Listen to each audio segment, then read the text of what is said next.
Good morning, everyone. I guess this is the longest title I ever had at a presentation. And I want to start off today with telling you a little bit story out of my own life.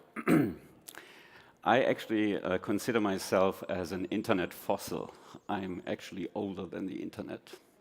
The internet started out in 1981 with the IP protocol, the Internet Protocol.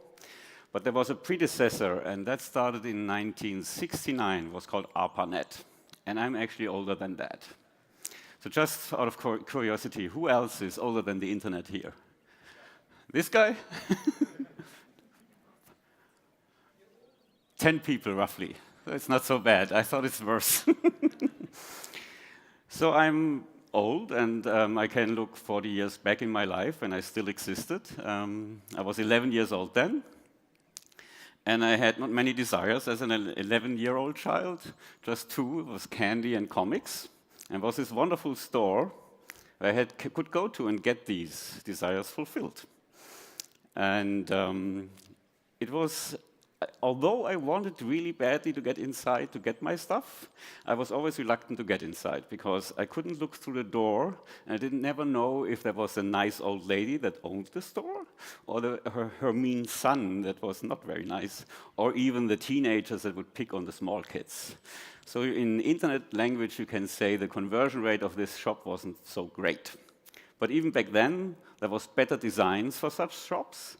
Shops with glass doors and big windows, so you could look inside. It was more welcoming. And in our language, we would say this is a better conversion than the other shop. And then there came a technical update. There was automatically sliding doors. You didn't have to touch the door anymore, push or pull, you could just get in. It was great technology. So a technical update made an even better conversion rate. And then finally, our friends from the United States had this wonderful idea of malls. And in malls, you basically push away the glass fronts completely, and you have no real border anymore to get into a shop. So this would be the 100% transparent solution for best possible conversion rate. So let's see how we do it as an industry, like all the as-a-service providers, software as a service, platform as a service, infrastructure as a service, storage as a service, service as a service, service as a service as a service. Looks like this. As you might see, a safe door with a pin pad is not the best conversion. It's even worse than my shop when I was 11 years old. And if you don't like this analogy, let's have this. 40% of users, nearly half of all users, think that solving world peace is easier than remembering all their passwords. And I'm pretty sure Donald Trump is one of them. And then we have also the same amount of users think that scrubbing a toilet is more fun than coming up with a new password, especially if there's rules attached to it. So let's make a little quiz. Here's 4 statements of internet users, and you can guess how many agree to them. The first one would be, how many are bothered if they have to create a new account? What would you guess? How many? 95?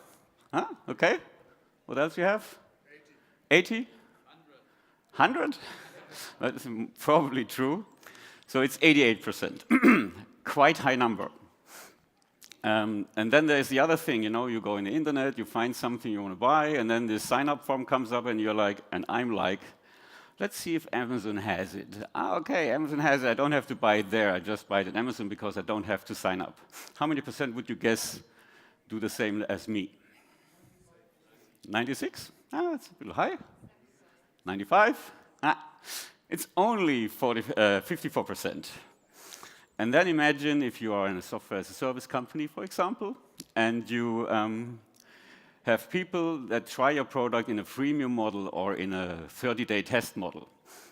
It's very important that when they come back to actually try your product, they have already signed up, so they have showed interest. They did go through the sign-up form, and now they come back and want to try your product. How many of these people, if they forgot the password, will just go away and never come back? What would you guess? 60? 20? So it's actually 61% that do that a few times, and 30%, and I would be one of them, do that frequently. They don't go through the process to recover the password, they just don't. So that's a real problem. You have a conversion killer in the beginning, and then we have a retention problem at the end, and it's not small numbers, it's not 1, 2, 3%, it's like 2 digits high number of percentages. So if you listen to marketing people, what do they tell you? What do I tell you? Listen to the customer. You know, customer is always right. And customers already found a solution for that really bad problem. It's called social login. The nice little buttons from Google and Facebook. And there, you know, you can sign up with 2 clicks. You can get back into the site with 1 click. How many would like all of us that offer software as a service solutions to offer a social login button? What would you guess? 160? It's 77%. And this solution looks a little bit like this. We have a guy at the front of the door. If you like these drawings, by the way, they are all done by my lovely wife, Maika. Thank you very much, Maika. So there's a guy. You know, there's this whole totally transparently, openly, you get inside. The guy looks in his list and says, oh, okay, you can get inside. And he writes down, oh, he got inside at that time. And then, you know, when you go out, he's going outside, okay. And because he's bored, he's also checking if someone walks by and looks at the window and writes these people down too. Why not? He has time, right? So basically, Google and Facebook offer a very cool solution that all the customers want. And they track these customers. They track anyone who is logging into your site. They are tracking anyone who is logging out. And they also track all the people that come to your website that don't log in. They just come to the website and look at your offerings. And because they have open sessions with Google or Facebook, which nearly every one of us has, they know about the people that were on your website. And they most probably know more about the people on your website than you do, because they have all this other information from their Facebook feed and your Google searches. So at the end of the day, why do they do it? They don't do it because they want to be nice. Their business is selling advertisements. And imagine you have a small software as a service company, let's say a CRM system. And you have a couple of thousand customers, and you make a couple of hundred every month new on top of it. So, and then competitor X comes into play. He has a cool new shiny CRM solution. And he wants to get into the market. So he's thinking about doing some advertisement. He goes to Facebook and says, hey, I want to show this ad to anyone who uses CRM. Or even worse, I want to show this ad to anyone who is thinking about using a CRM system. So Facebook would certainly use their data they have from their users. They have a lot to figure out who could that be. But in the CRM space, there's not too much discussion going on Facebook about CRM, and nobody is posting a selfie with a new shiny CRM solution. So it's much better for them to just look at your website and say, hey, which guys were just recently the first time on the website of these guys? They most probably want to have a CRM system, so we use it. At the end of the day, you give away very, very vital information to all these competitors of yourself. And even, you know, if you have a real cool product, in a very bad case, Facebook or Google might be your competition in the future. So why do I call this a secret conversion killer? It's not really secret. Every one of us should know about it. But, and again, I'm a very old guy, so I'm doing marketing since 35 years, and I have been in countless marketing meetings. And we all do like all this optimization, you know, different button sizes, different colors, arrangements of landing pages, texts, different versions, different graphics, optimizing percent or 1/10 of a percent of conversion rate. But in all these meetings, very seldomly, people talk about how can we get rid of this 80, 50, whatever percent conversion killer that is the sign-up process and then the login with the password thereafter. Very seldomly. Maybe there was some meetings where we talked about, should we use the Facebook Google button? No. But that's it. You know, there's no initiative behind it. And the question is, why? Why are we not doing anything against it? Why are we not killing this completely unnecessary conversion killer?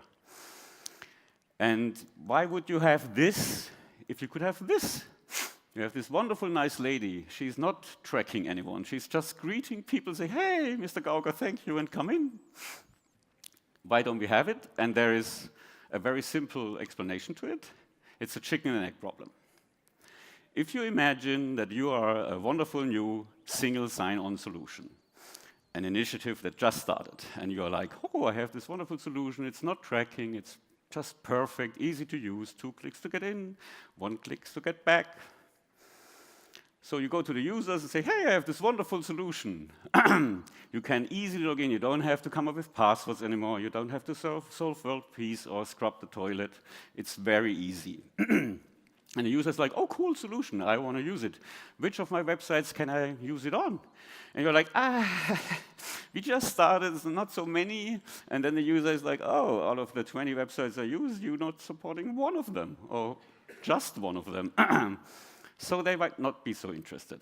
So, okay, as an initiative, you think, okay, let's talk to the websites. They have to support us. And then if all of them support us, then the users will come. So you go to the website. To us, basically, us people that are offering software as a service solutions.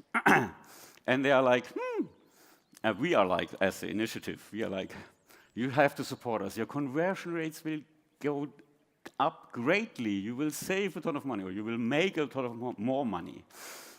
So please support us. This is great. And the website owner is like, yeah, that sounds really good. How many users do you have?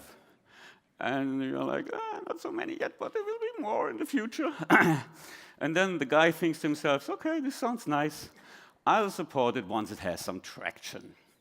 And at the end of the day, it will not work. And the history shows us, the internet history, that lots and lots of single sign-on initiatives died at that moment. They never came over the chicken egg problem. So I guess you are all listening to me very nicely, and I don't have to. Here is a very important point I want to make for today. And this, if you take only one thing from CloudFest, this is it. This is the one thing you have to take with you. Write it down on your important points of CloudFest list. You have to support single sign-on initiatives. You have to get knowledgeable about single sign-on initiatives and then somehow support some of them. And if all of you together do that, this would work out great because you will save a lot of money. Okay, I think I have some time left. Why don't I recommend one? So there's a wonderful new single sign-on initiative, and coincidentally, it was invented and built within our industry. It's a feature of a domain name. So it's like an email address. It's based on the DNS system. The DNS system is super reliable, it's super fast, and it can easily handle some single sign-ons in between all the traffic it already has. And it will be offered by the guys who sell you domain names and email addresses. Lots of hosting companies have already signed up to do that, and in the future, this feature will be standard for domain names, hopefully. And why do hosting companies do that? Hosting companies do that because they know the more a domain gets used, if it's used for a website, for email addresses and IDs, it's much more unlikely that they will be cancelled. So, a good single sign-on solution from the hosting industry for the hosting industry and for anyone else. And it's good in many places. We are a not-for-profit organization. We are not doing it to sell your data to any advertising companies. It's open source. Anyone can use it, even without our permission. We guarantee that the user data is private and we are not tracking anyone. And these identities are as portable as domains. They're actually owned by the user and not by some big company who can take it away from them. I'm sorry, I got a cold and it didn't get better over the last night. So another very important point about ID for me is that it's based on very well-known standards, and these standards make it super easy to integrate it. The effort for you to integrate an ID for me login button on your website is minute. I'm not saying it's taking 30 minutes, like here. The actual coding time is 30 minutes. We proved that on our last summit. But we had just had a hackathon here, and we had Plesk and another company I've forgotten, I'm very sorry about that, integrating ID for me in their solution, Joomla, within 2 days. So the effort for you to get to double-digit better conversion rates is minute. It's really, really small. And if you don't believe me, we have a wonderful bootcamp tomorrow at 4:15 in Circus Celebration Hall, I guess. Alexander and Pavel can tell you all about the inner workings of ID for me and how easy it is to integrate. And also, if you believe me and you want to join this wonderful initiative, you will not be alone.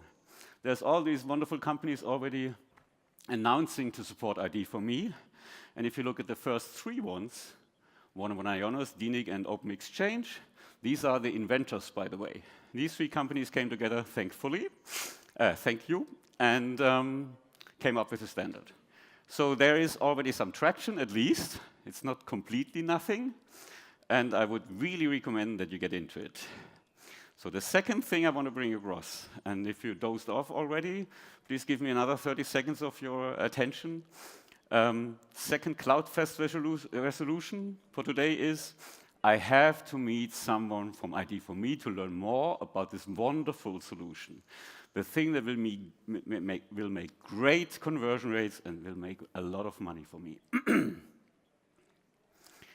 And to support that, we brought a couple of people from ID for me that you can meet. And I will give you a chance to see all of them, that you can choose whom of them you want to meet. First of all, we have Katja. She's our... First of all, there's Katja, our general manager. And you can take a photo of her email address. She will be happy to meet you. Also Jenny, our marketing and PR lady. Then we have Professor Open Source, Rafael Laguna. I'm very sure that you all know him. There he is. You can, it's easy to... Here's his email address. If you trust him, you like him, ask him about it. Also Tom Keller. Anyone who has done anything with domains here in this room knows him. So if you like and trust him, take a photo of his email address, and he's here till Wednesday. Then we have Alexander, I just mentioned him, he's doing the bootcamp tomorrow. He's specialist for domains at DNIG, so here's his email address. If you know him, ask him. And the second guy from our bootcamp, Pavel, he's in our technical work group. He can tell you all about the technology if you are a developer. Finally, there's Neil McPherson. He's super happy to meet all of you because he's the head of our adoption committee. So he will be super happy if we get lots and lots of people interested in ID for me this event. And finally, if you don't like any of these guys, you can also talk to, you can also talk to me, but only if you don't want to talk to anyone else, right? Only then. So please meet us. Help us get this going. This is not a big effort for you, but it only works if we work together on it. You have to invest a little to get a real great return at the end of the day. I think if all of the companies that have a booth here and are sponsors of this event are going to use ID for me, we have already enough mass to get this running and self-propelling, right? We will get to a base that will then grow on its own. So you have it in your hands to solve this problem that bothers you since forever and anyone else in this room since forever. Now you have a chance. And I personally think that if the founders of the internet would have seen the problem, which they didn't because there was not too many logins back then, they would have done the solution exactly like this. So let me repeat one more time. You have to get into single sign-on solutions if you want to solve the conversion and retention problem. And if you are at it, ID for me would be a good choice. Thank you very much.